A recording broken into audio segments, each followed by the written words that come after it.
우리는 이 오후 시간에 사실은 창세기를 시작해서 출애굽기, 레위기 살짝 건너뛰고 민수기, 그리고 신명기 잠깐 건너뛰고 여호수아까지 계속 이어져 왔습니다. 그게 사실은 거의 5년간 오후 시간을 구약을 강의하면서 창세기, 출애굽기, 민수기, 여호수아째 들어와 있는 겁니다. 특별히 출애굽기와 민수기와 여호수아서는 아주 우리가 공부해야 될 중요한 이유가 있습니다.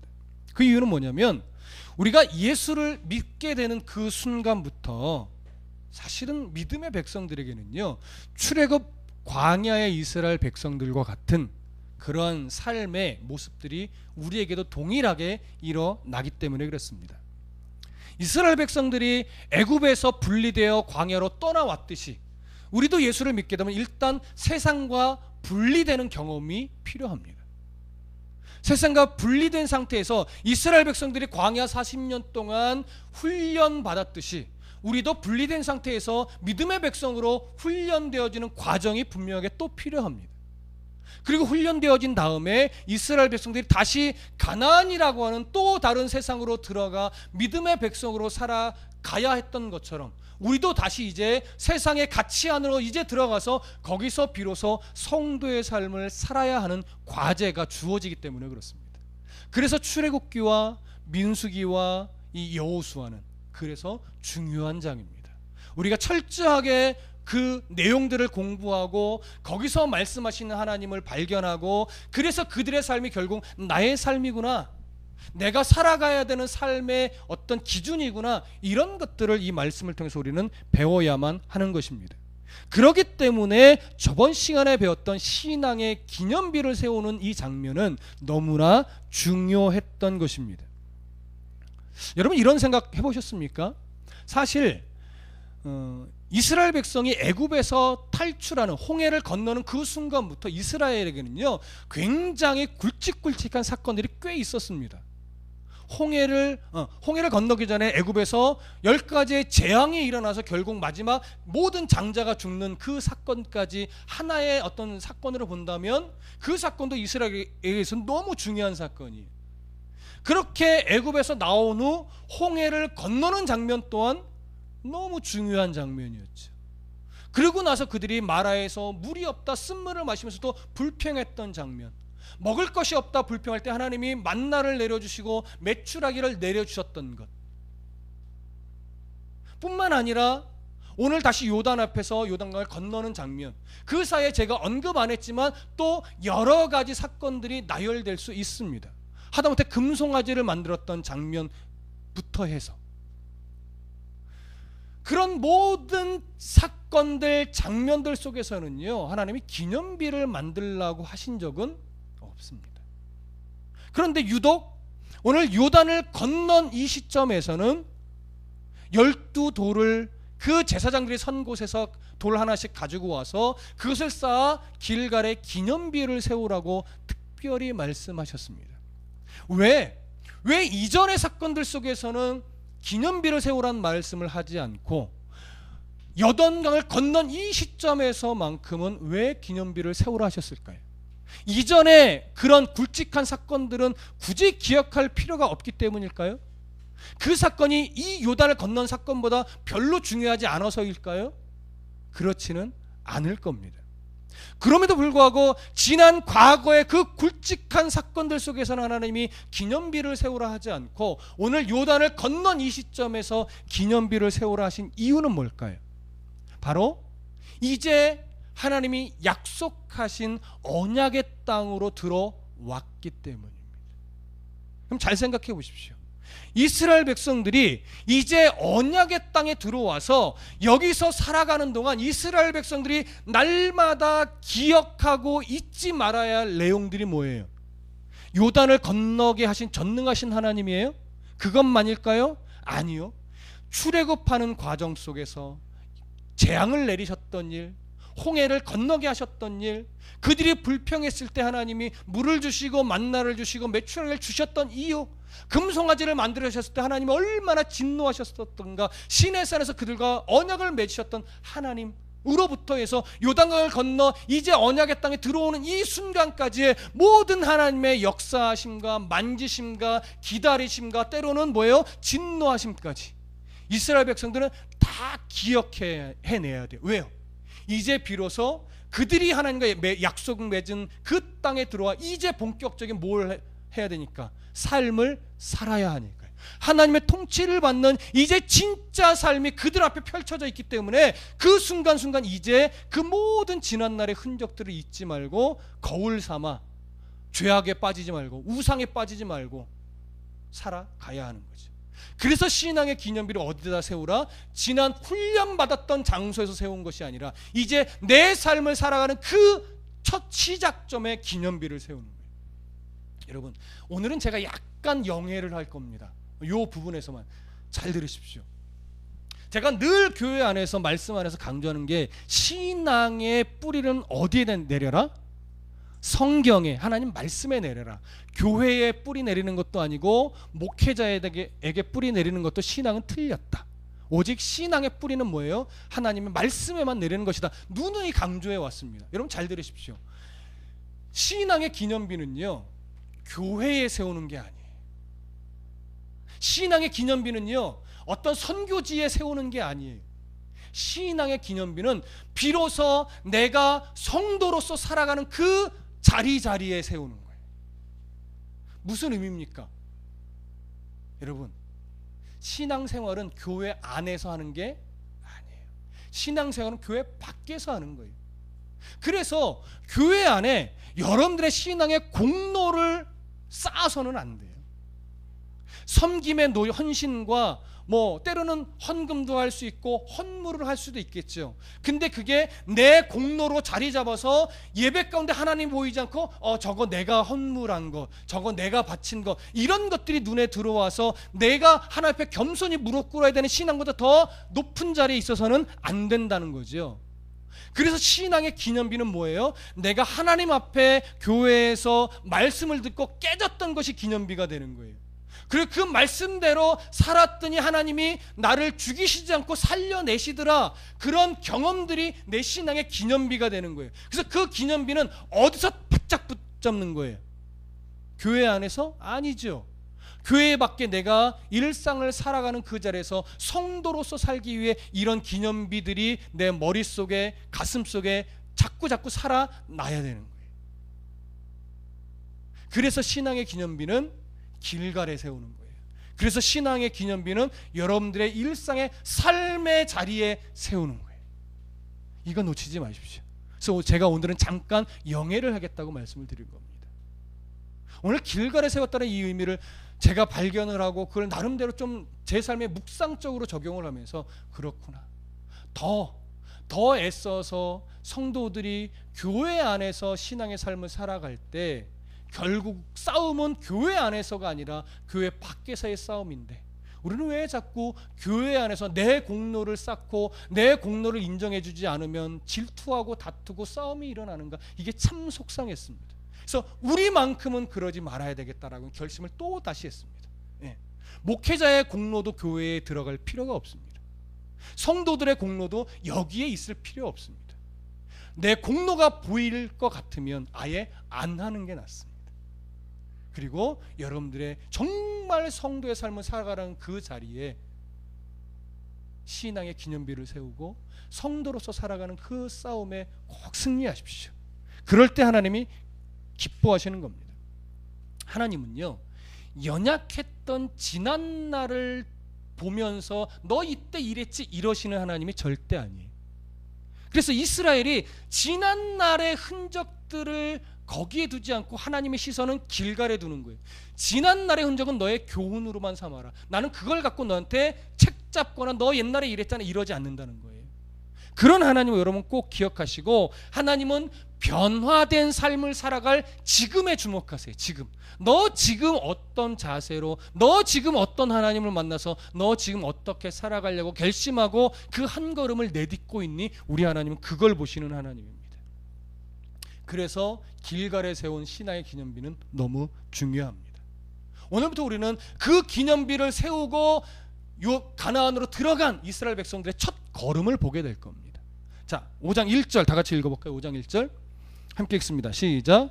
요단 서쪽의 아모리 사람의 모든 왕들과 해변의 가나안 사람의 모든 왕들이 여호와께서 요단 물을 이스라엘 자손들 앞에서 말리시고 우리를 건너게 하셨음을 듣고 마음이 녹았고 이스라엘 자손들 때문에 정신을 잃었더라. 자, 여기 보시니까 이스라엘 백성들이 하나님께서 베풀어 주신 그 기적을 가지고 요단을 건넜다는 소식을 직바로 누가 들었어요?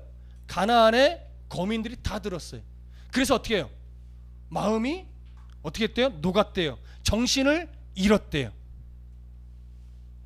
대단하죠. 근데 성경에 보니까 그렇게 녹았다라는 걸 누구라고 표현하냐면 요단 서쪽의 아모리 사람의 모든 왕들, 그리고 해변 가나안 사람의 모든 왕들이라고 표현을 합니다.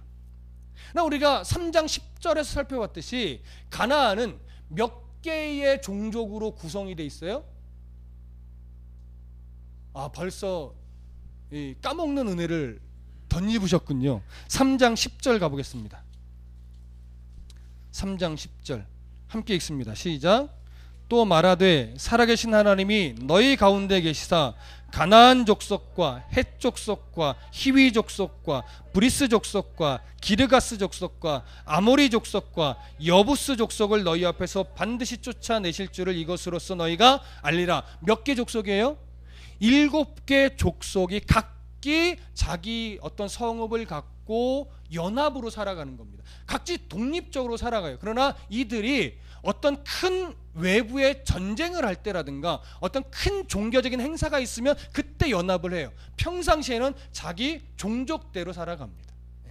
그런데 여기서는 이 7개의 종족을 다 거론하지 않고 아모리 족속의 왕들, 가나안 족속의 왕들이 두 종족의 이름만 거론을 하지요. 왜 그러냐면 당시 7개의 족속을 대표하던 족속이 아모리 족속이고 가나안 족속이라서 그렇습니다. 때로는 아모리 족속이다라고 하면 그게 가나안을 말해요. 전체를. 때로는 가나안 족속이다 하면 때로는 그게 가나안 족속만을 의미하기도 하지만 가나안 전체 지역 안에는 7개 족속을 다 의미할 때도 있어요. 근데 여기서는 아모리 족속의 왕들, 가나안 족속의 왕들 이렇게 하죠. 어떻게 보면 이것은 가나안의 7 족속의 왕들을 2번 반복하는 거예요. 어떻게? 아모리 족속이라는 이름으로, 또 가나안 족속이라는 이름으로. 그러니까 그들이 그 모든 왕들이라는 것은 뭐예요? 모든 족속 구성원들을 다 포함하는 거죠. 그들의 마음이 녹았어요. 그리고 그들이 정신을 잃었어요. 오늘 이렇게 표현합니다. 왜 마음이 녹고 정신을 잃었냐면 요단을 가르시고 물을 끊으시고 그 땅을 마르게 하여 200만 명이나 되는 이스라엘 백성들을 건너게 하신 그 하나님 때문에 마음이 녹고 정신을 잃은 겁니다. 그런데 한번 생각해 보세요. 이미 요단을 건너기 전에 가나안의 족속들은 마음이 이미 녹아 있지 않았나요? 어디서 알았죠? 우리는 라합의 고백을 통해서 알았었어요. 근데 요단을 건너고 나니까 그들의 이런 두려움이 더 몇 배가 증폭된 거예요. 자, 이들의 두려움이 어떤 오바가 아니냐 이렇게 생각할 수도 있는데 이것은 오바가 아니고요. 이스라엘 백성들이 애굽에서부터 출애굽한 이스라엘 백성들의 소식으로 인해서 이미 두려워는 하고 있었지만 그들이 그 두려움 중에 마지막 보루로 여기고 있던 것이 뭐냐면 요단강이에요. 특히 지금 이들이 건너려고 하는 시기는 요단이 헤르몬산에 물이 녹고 홍수가 나서 강둑의 물이 넘치던 시기라고 말씀드렸어요. 그 어느 누구도 이런 시기에는 강을 절대 건널 수 없습니다. 특히나 이스라엘은 인구가 너무 많아요. 그 인구가 이런 넘치는 시기, 물이 넘치는 시기에 건널 수 없어요. 왜? 그들에게는 배를 만들 기술도 없고 장비도 없어요. 홍해를 가르셨던 기적이 또 일어나리란 법이 없고 오히려 그때보다 지금은 더 위험해요. 강을 건너기가. 그래서 그들에게는 마지막 보루처럼 요단강이 우리를 지켜주겠지라고 나름 한편 한 구석에서 조금 거기에 좀 기대고 있었던 상황이에요. 그런데 너무나 쉽게 하나님이 그 강둑에 넘치는 요단강의 물을 한쪽에서 끊어서 없게 하시고 그 다음에 그 질척거리는 바닥을 말리셨어요. 그리고 하룻밤 정도 걸렸을 거라 예상을 하지만 200만 명이나 되는 인구가 그 땅을 너무나 쉽게 건너온 거예요. 그들의 움직임을 이의주시하고 있었기 때문에 너무나도 쉽게 하나님의 전능하신 하나님의 기적과 같은 일로 건넜다는 소식을 듣고 그들은 정신을 잃을 정도로 두려움이 뭐예요? 증폭되었던 겁니다. 여기서 우리가 한 가지 생각할 게 있습니다. 이렇게 하나님을 두려워하고 있었다면 라합처럼 왜 자기가 믿던 신을 버리고 그 이스라엘의 하나님을, 여호와 하나님을 믿겠다라고 왜 나오지 않았을까? 이게 사실은 늘 의문이에요. 아니 그렇게 두려워했으면 좀 믿겠다고 나오지. 자기들 신이 얼마나 힘이 없고 연약한지를 알았으면. 그런 생각이 드는데, 그런 생각이 들 때마다 보게 되는 성경이 있어요. 이사야서 한번 가보시죠. 이사야서 6장 9절.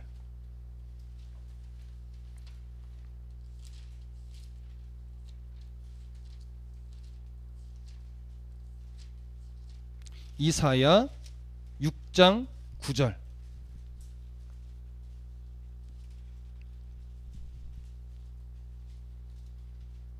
이사야 6장 9절 함께 읽습니다. 이사야 6장 9절 시작. 여호와께서 이르시되 가서 이 백성에게 이르기를 너희가 듣기는 들어도 깨닫지 못할 것이요 보기는 보아도 알지 못하리라 하여. 한 구절 더 볼까요? 신약성경 마태복음 13장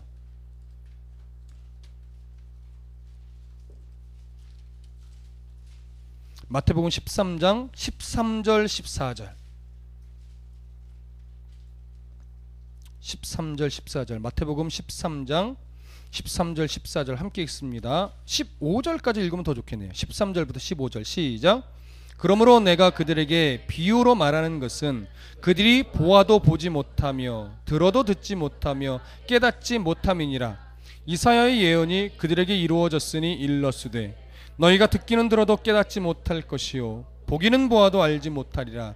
이 백성들의 마음이 완악하여져서 그 귀는 듣기에 둔하고 눈은 감았으니 이는 눈으로 보고 귀로 듣고 마음으로 깨달아 돌이켜 내게 고침을 받을까 두려워함이라 하였느니라. 아멘. 여러분 보십시오. 죄라는 것이 이렇게 무섭습니다. 그리고 무서울 뿐만이 아니라 내가 하나님의 말씀을 듣고 아 이게 하나님의 말씀이구나 라고 인정이 되어진다는 사실이 놀라운 복이라는 겁니다. 오전에도 고통의 선물이라는 말씀을 드렸지만 여러분 하나님이 믿어진다? 창조주 하나님이 인정되어진다? 죽은 후에 천국과 지옥 사후세계를 생각하고 아 천국과 지옥이 있구나라고 하는 사실이 인정되어진다? 여러분 그건 놀라운 겁니다. 그래서 믿음은 하나님의 선물이에요. 여러분 정말 전도하고 싶은데 아무리 애를 써도 지긋지긋하게 안 따라오는 사람 있지요. 아, 이 정도 했으면 좀 미안해서라도 한번 나올 법한데 정말 고집스럽게 안 나오잖아요. 왜 그래요? 사람의 힘으로 되는 게 아니기 때문에 그래요. 하나님은 사람을 통해서 믿음의 사람을 불러내는 것은 맞지만 사람이 아무리 좋은 말로 달콤한 말로 이야기해서 초청한다 하더라도 그게 내가 말 잘하기 때문에 오는 것은 아니라는 거예요. 하나님이 믿음이라는 걸 선물로 주고 들을 수 있는 귀가 되게 만들어주고 볼 수 있는 눈을 열어주기 때문에 이제 그제서야 읽는 대로 믿어지고 듣는 대로 인정되어지는 이런 은혜가 있는 거예요. 본다고 다 깨닫는 것이 아니고 듣는다고 다 이해되어지는 것이 아니라는 거죠. 그게 죄의 무서움입니다. 죄에 잠식당하면 이렇게 보기는 보아도 듣기는 들어도 깨닫거나 알 수 없는 거예요. 당시 라합 같은 경우가 뭐예요? 정말 하나님께서 믿음의 선물을 주신 자예요. 그 샘플이에요. 그러나 나머지 다른 이방 족속들은 뭐예요? 죄의 완악함, 죄의 종노릇하는 자의 어쩔 수 없음, 그 대표적인 모델을 우리가 보는 겁니다. 그래서 저나 여러분들의 참 복된 자예요. 참 복된 자예요. 우리는 그런 은혜를 이미 받은 자입니다.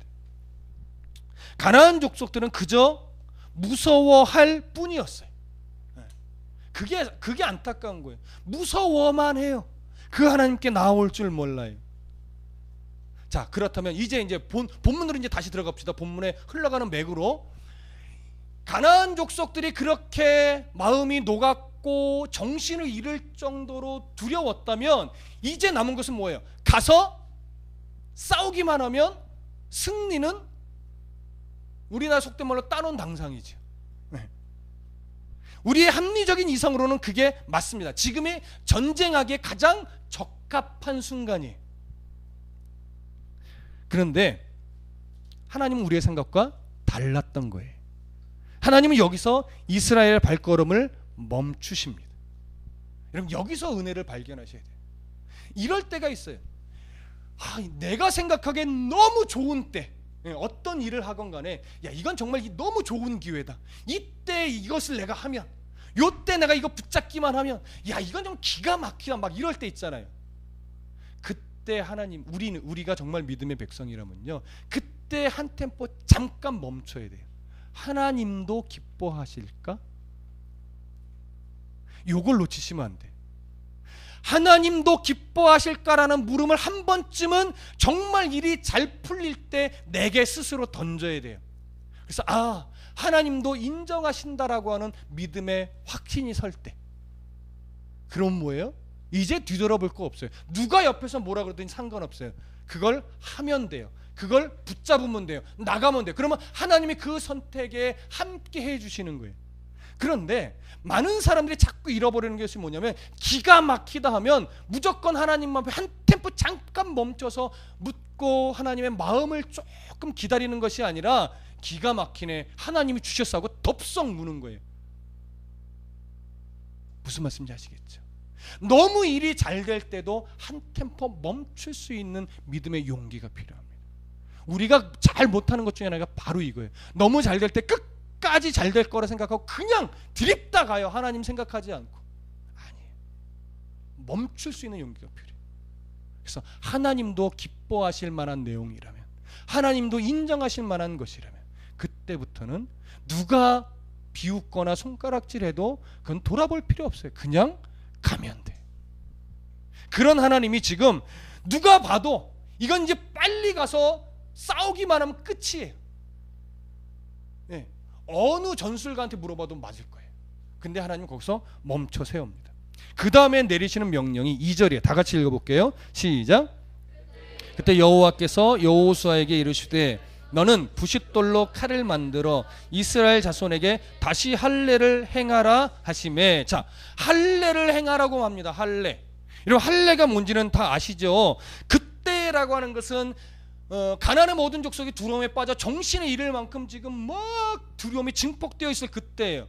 우리가 생각하기에는 가서 싸우기만 하면 되는데 라고 여겨지는 그때 하나님 멈춰 세우셔서 할례를 행하라 이렇게 말합니다. 할례라고 하는 것은 기본적인 의미는 뭐냐면, 하나님 앞에 아브라함의 언약의 후손임을 하나님과 관계를 회복시키고 확증하는 거예요. 내가 하나님의 언약의 백성입니다를 확증하는 거. 근데 이스라엘 백성, 다음 시간에 좀 더 자세하게 살펴볼 건데, 이스라엘 출애굽 2세대들은 광야에서 태어난 자들이기 때문에 그들은 할례를 행하지 않았어요. 아직 하나님과의 언약적 관계가 회복이 안 된 상태였어요. 그때 하나님은 할례를 행하라고 합니다. 할례라고 하는 것은 아시다시피 남자 성기의 귀두 부분을 잘라내는 겁니다. 이 귀두 부분을 잘라내면 남자는 최소 일주일간 아무 힘도 못 씁니다. 싸울 수가, 움직일 수가 없어요. 이 장면이 어디에 나오느냐? 창세기 34장에 가보면, 안 찾으셔도 돼요. 시간이 좀 지나갔으니까. 창세기 34장에 나오는 이야기는 이겁니다. 야곱의 딸 디나가 세겜에 갔을 때 세겜 족장에게 말하자면 강간을 당해요. 근데 강간을 당해서 이 말하자면 오빠들이 분노에 차 있어요. 근데 세겜 족장은 강간을 했지만 디나가 너무 좋은 거예요. 그래서 정식으로 아버지를 모시고 찾아가서 당신의 딸 디나를 좀 주십시오. 내가 아내로 삼고 싶습니다. 멋진 거예요. 사실은 책임감 있는 거예요. 인간적으로 보면. 근데 이 오라버니들은 다 싫었던 거예요. 그래서 어떤 요구를 합니까? 당신들은 할례를 행하지 않은 민족이라서 못 줍니다. 할례를 행하면 주겠습니다. 그때 세겜 족장이 가서 자기 족속들에게 설득을 다해서 그 성의 모든 남자들이 할례를 행합니다. 그래서 3일째 됐을 때, 3일째라는 것은 가장 힘을 못 쓸 때입니다. 그때 두 오라버니들이 들어가서 피해 복수, 남자들을 다 죽입니다. 2명이. 왜요? 어느 남자도 힘을 못 쓰거든. 그렇게 할례를 악용했던 흔적들이 있지요. 지금은 그 얘기를 하는 것은 아니니까. 그만큼 할례라고 하는 것은 남자들이 일주일간은 전쟁의 능력을 상실하는 것과 똑같습니다. 근데 하나님은 적진의 코앞에서 뭘 하라고요? 할례를 행하라고요. 근데 잘 생각해 보세요. 가나안 족속들은 지금 늘 이스라엘의 움직임 하나하나를 뭐하고 있어요? 주시하고 있어요. 그렇다면 그 가나안의 다른 족속들이 할례가 뭔지 알까요, 모를까요? 예전에는 가끔 할례는 이스라엘만의 고유적인 어떤 종교적 행위이다 이렇게 말했던 적이 있어요. 그러나 그렇지 않아요. 할례라고 하는 행위는요, 고대 근동의 여러 지역에서, 물론 안 하는 데도 있었지만 많은 그 족속들이 행하고 있었어요. 근데 주로 그들은 어떤 때에 쓰는 거냐면 남자의 성인식 때 할례 의식을 행하는 족속도 있었고, 또 결혼할 때 남자가 어떤 종교적인 의미를 부여하여 할례를 행하게 하는 경우도 있었어요. 그러니까 그들이 할례라고 하는 의식 자체를 모르고 있는 건 아니에요. 이스라엘은 하나님과의 언약적 관계를 확증하는 방편으로 이 행위를 사용했지만, 그러니까 가나안 족속들도 할례라고 하는 게 어떠한 결과를 낳는지를 다 알아요. 그렇다면 적진 앞에서 할례를 행할 때 그들도 예의주시하고 있었을 텐데, 할례를 했다, 그런 행위를 했다라고 하는 것을 알면 어떻게 돼요? 가만히 있지 않죠. 그냥 나 죽이셔 하는 것과 뭐예요? 똑같아요. 근데 여러분, 광야의 이스라엘 백성들의 흔적을 기억해 보세요. 그 이스라엘 백성들이 적진의 코앞에서 할례를 행할 수 있었을까요? 예전 같으면 왜 해야 되냐고, 우리를 다 죽이실 작정이냐고 당연히 나옵니다. 근데 오늘 성경은 이스라엘 백성들이 하나님 앞에 아무런 불평이나 이의 제기를 행하지 않고 뭐 했다고 나와요? 순종했다라고 성경은 나오고 있습니다. 3절에 그게 나오죠. 여호수아가 부싯돌로 칼을 만들어 할례산에서 이스라엘 자손들에게 할례를 행하니라. 아무도 불평하지 않고 이의 제기하지 않고 하나님의 명령대로 할례를 행했다라고 하는 거예요. 이게 바로 신앙의 기념비를 길갈에 세우고 나서 조금은 성숙해진 모습이라고 감히 말할 수 있는 겁니다. 우리들의 신앙이 이렇게 성장해 가길 간절히 부탁합니다. 신앙의 기념비를 세웠을 때는요, 잠시 내게 유익이 되는 세상의 유익을 구하지 않고, 그것보다 먼저 무엇을 앞세우느냐? 하나님과의 나의 관계가 먼저 건강하고 올바른가를 먼저 확인하는 거예요. 이스라엘 백성들이 지금 할례를 행했다라고 하는 것은 무엇을 의미하는 거냐면, 전쟁에서 유리한 위치를 차지하는 것보다 하나님과의 관계를 먼저 바르게 회복하겠노라고 하는 신앙의 고백과도 같은 겁니다. 이걸 놓치고 전쟁에서 우위를 차지하겠다고 공격에 나섰다가는 한두 전쟁은 이길 수 있을지 모르나 그 전쟁의 전체에서는 결코 승리할 수 없었을 겁니다. 오늘 우리들의 신앙의 삶에도 마찬가지입니다. 하나님과의 관계를 생각하지 않고 뭔가 좋다고 덥석덥석 잡다 보면 처음에는 그것이 유익한 것 같은데 믿음의 사람에게 있어서는 그것이 끝까지 가지 않아요. 그게 믿음의 사람의 특징입니다. 믿음의 사람은 무슨 일을 하던 어디에 있던 어느 형편에 놓여 있던 가장 먼저 생각하고 점검해야 될 것이 뭐냐면 나와 하나님과의 관계예요. 이 일을 통해서 저걸 행할 때, 저걸 붙잡을 때 나와 하나님과의 관계가 괜찮을 것인가, 건강할 수 있을 것인가, 끝까지 하나님 안에서 그 일을 행할 수 있을 것인가를 늘 염두에 두는 거예요. 그래서 하나님이 기뻐하지 않겠다, 이거는 하면 내게는 좋을 것 같은데 하나님은 별로 이러실 것 같은데 라고 여겨지면 뭐예요? 과감하게 안 해야 되는 거죠. 근데 이거 하나님도 기뻐하실 만한 일일 것 같은데 그러면 하면 돼요. 그게 신앙의 기념비를 세운 믿음의 백성들이 먼저 생각하고 먼저 판단하고 그 다음에 행할 내용인 겁니다.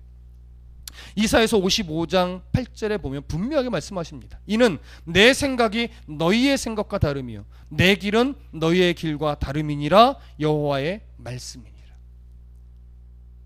우리의 신앙의 삶의 그 중심에 이 기준이 분명하게 세워져서 어디서나 무엇을 하든지 이 가치를 가지고 이 선택을 가지고 하나님과의 바른 관계 안에서 모든 삶을 풀어가시는 우리 모든 성도들 또 그 자녀들 청년들 모두 되시기를 간절히 부탁합니다. 기도하겠습니다.